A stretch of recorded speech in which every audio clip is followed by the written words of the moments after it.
the technology likely to have the greatest impact on the next few decades has arrived. And it's not social media, it's not big data, it's not robotics, it's not even AI. And you'll be surprised to learn that it's the underlying technology of digital currencies like Bitcoin. It's called the blockchain. Blockchain.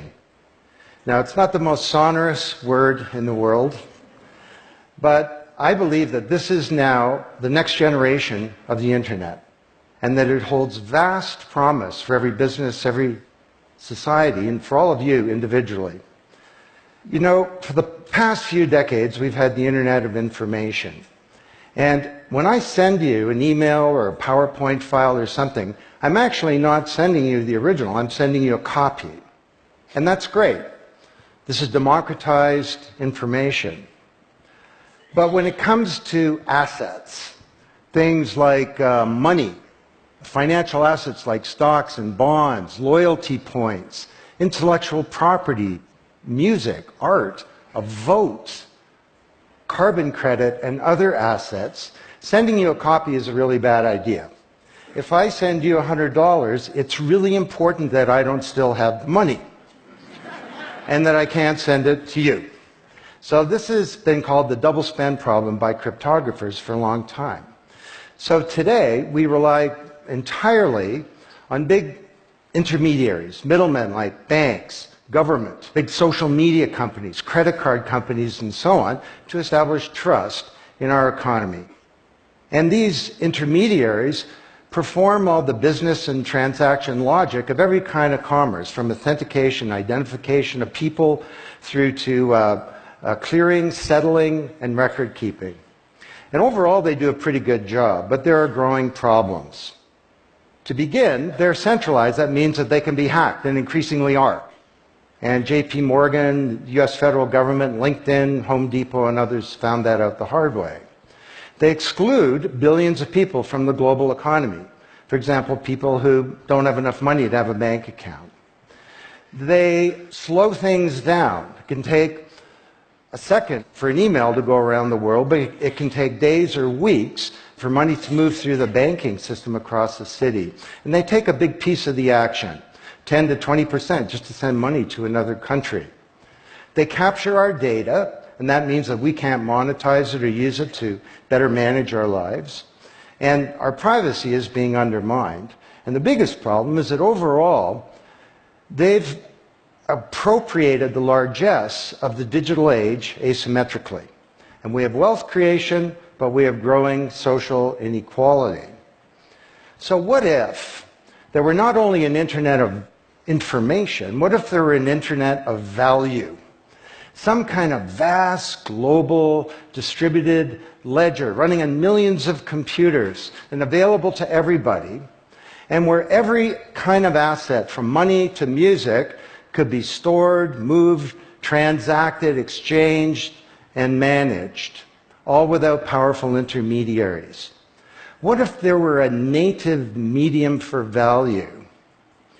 Well, in 2008, the financial industry crashed, and perhaps propitiously, an unknown or anonymous person or persons named Satoshi Nakamoto created a paper where he developed a protocol for a digital cash that used an underlying cryptocurrency called Bitcoin.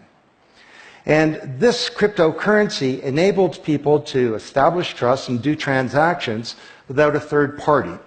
And the seemingly simple act set off a spark that's ignited the world, that has everyone excited or terrified or otherwise interested in many places. Now, don't be confused about Bitcoin, okay? Bitcoin is an asset. It goes up and down, and that should be of interest to you if you're a speculator. More broadly, it's a cryptocurrency. It's not a fiat currency controlled by a nation state, and that's of greater interest. But the real pony here is the underlying technology. It's called blockchain. So, for the first time now in human history, people everywhere can trust each other and transact peer-to-peer. And trust is established not by some big institution, but by collaboration, by cryptography, and by some clever code. And because trust is native to the technology, I call this the trust protocol. Now you're probably wondering, well, how does this thing work? Fair enough. Assets, digital assets like money to music and everything in between, are not stored in a central place, but they're distributed across a global ledger using the highest level of cryptography. And when a transaction is conducted, it's posted globally across millions and millions of computers. And out there around the world is a group of people called miners. These are not young people, they're Bitcoin miners. And they have massive computing power at their fingertips, 10 to 100 times bigger than all of Google worldwide. And these miners do a lot of work. And every 10 minutes, kind of like the heartbeat of a network, a block gets created that has all the transactions from the previous 10 minutes. And then the miners get to work trying to solve some tough problems. And they compete. And the first miner to find out the truth and to validate the block is rewarded in digital currency. In the case of the Bitcoin blockchain, with Bitcoin. And then, this is the key part, that block is linked to the previous block and the previous block to create a chain of blocks. And everyone is timestamped, kind of like with a digital wax seal. So if I wanted to go and hack a block and say, pay you and you with the same money, I'd have to hack that block, plus all the preceding blocks, the entire history of commerce on that blockchain, not just on one computer, but across millions of computers simultaneously, all using the highest levels of encryption in the light of the most powerful computing resource in the world that's watching me. Tough to do. And this is infinitely more secure than the computer systems that we have today. Blockchain, that's how it works. So the Bitcoin blockchain is just one. There are many. The Ethereum blockchain was developed by a Canadian named Vitalik Buterin. He's 19 years old. And this blockchain has some extraordinary capabilities. One of them is that you can build smart contracts. It's kind of what it sounds like. It's a contract that self-executes. And the contract handles the enforcement and the management, performance, and payment. The contract kind of has a bank account too, in a sense, of agreements between people. And today, on the Ethereum blockchain, there are projects underway to do everything from create a new replacement for the stock market to create a new model of democracy where politicians are accountable to citizens. So, to understand what a radical change this is going to bring, let's look at one industry, financial services. You recognize this? Rube Goldberg machine. It's a ridiculously complicated machine that does something really simple, like crack an egg or shut a door. Well, kind of reminds me of the financial services industry, honestly. I mean, you tap your card in the corner store and a bit stream goes through a dozen companies, and each with their own computer systems, some of them being 1970s mainframes, older than many of the people in this room. And 3 days later, a settlement occurs. Well, with a blockchain financial industry, there would be no settlement because the payment and the settlement is the same activity. It's just a change in the ledger. So Wall Street and all around the world, the financial industry is in a big upheaval about this, wondering, can we be replaced, or how do we embrace this technology for success? Now, why should you care? Well, let me describe some applications. Prosperity. The first era of the Internet of information, brought us wealth, but not shared prosperity, because social inequality is growing. And this is at the heart of all of the anger and extremism and protectionism and xenophobia and worse that we're seeing growing in the world today. Brexit being the most recent case. So, could we develop some new approaches to this problem of inequality? Because the only approach today is to redistribute wealth, tax people and spread it around more. Could we pre-distribute wealth? Could we change the way that wealth gets created in the first place by democratizing wealth creation, engaging more people in the economy, and in ensuring that they got fair compensation. Let me describe 5 ways that this can be done. Number 1, did you know that 70% of the people in the world who have land have a tenuous title to it? So you got a little farm in Honduras, some dictator comes to power, he says, I know you got a piece of paper that says you own your farm, but the government computer says my friend owns your farm. This happened on a mass scale in Honduras, and this problem exists everywhere. Hernando de Soto, the great Latin American economist, says this is the #1 issue in the world in terms of economic mobility, more important than having a bank account. Because if you don't have a valid title to your land, you can't borrow against it, and you can't plan for the future. So today, companies are working with governments to put land titles on a blockchain. And once it's there, this is immutable. You can't hack it. This creates the conditions for prosperity for potentially billions of people.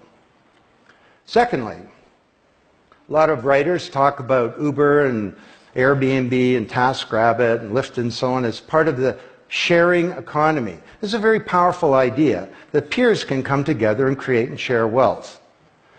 My view is that these companies are not really sharing. In fact, they're successful precisely because they don't share.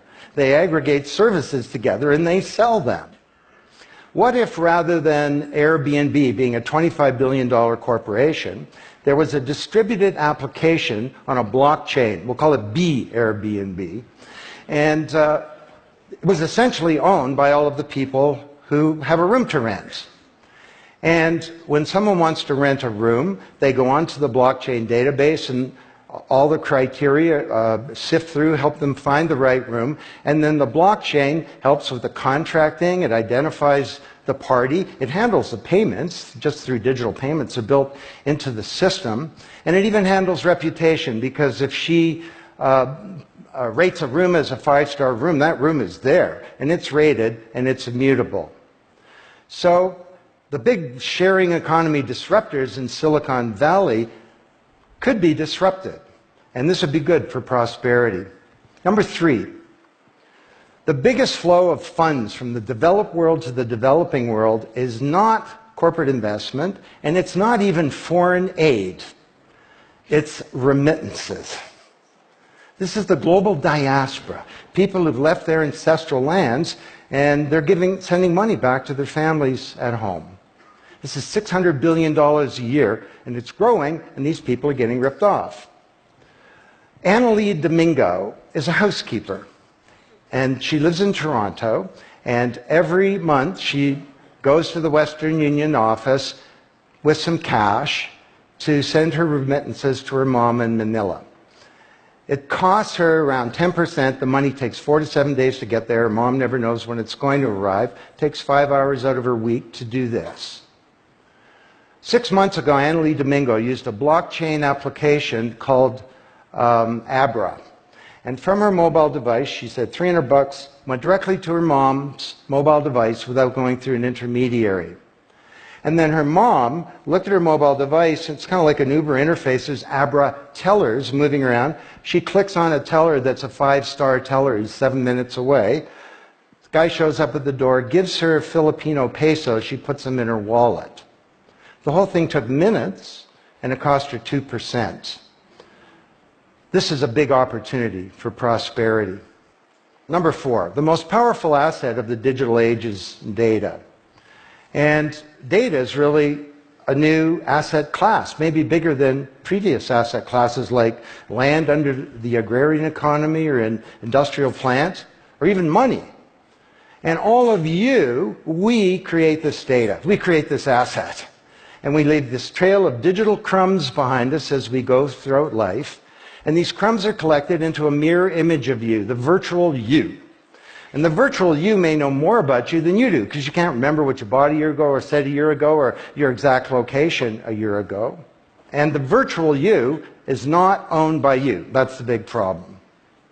So today there are companies working to create an identity in a black box. The virtual you owned by you. And this black box moves around with you as you travel throughout the world, and it's very, very stingy. It only gives away the shred of information that's required to do something. A lot of transactions, the seller doesn't even need to know who you are. They just need to know that they got paid. And then this avatar is sweeping up all this data and enabling you to monetize it. And this is a wonderful thing, because it can also help us protect our privacy. And privacy is the foundation of a free society. Let's get this asset that we create back under our control, where we can own our own identity and manage it responsibly. Finally,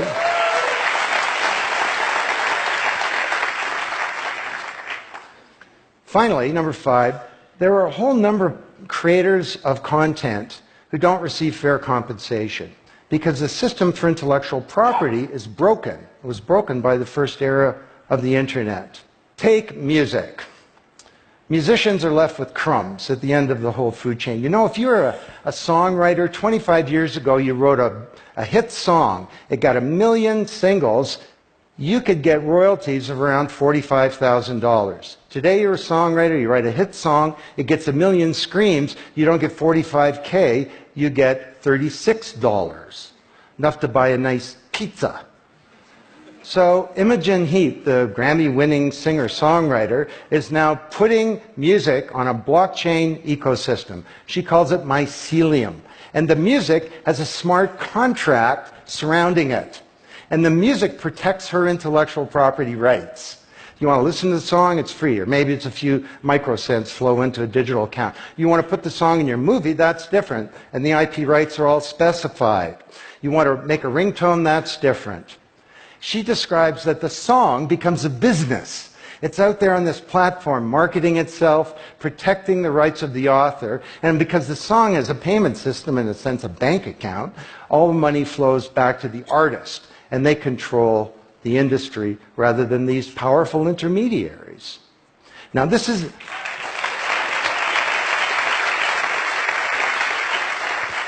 not just songwriters, it's any creator of content, like art, inventions, scientific discoveries, journalists. There are all kinds of people who don't get fair compensation, and with blockchains, they're going to be able to make it rain on the blockchain. And that's a wonderful thing.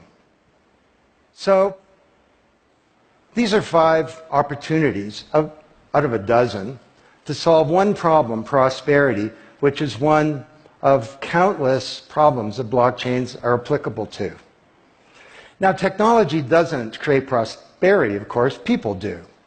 But my case to you is that, once again, the technology genie has escaped from the bottle, and it was summoned by an unknown person or persons at this uncertain time in human history. And it's giving us another kick at the can, another opportunity to rewrite the economic power grid and the old order of things, and to solve some of the world's most difficult problems, if we will it. Thank you.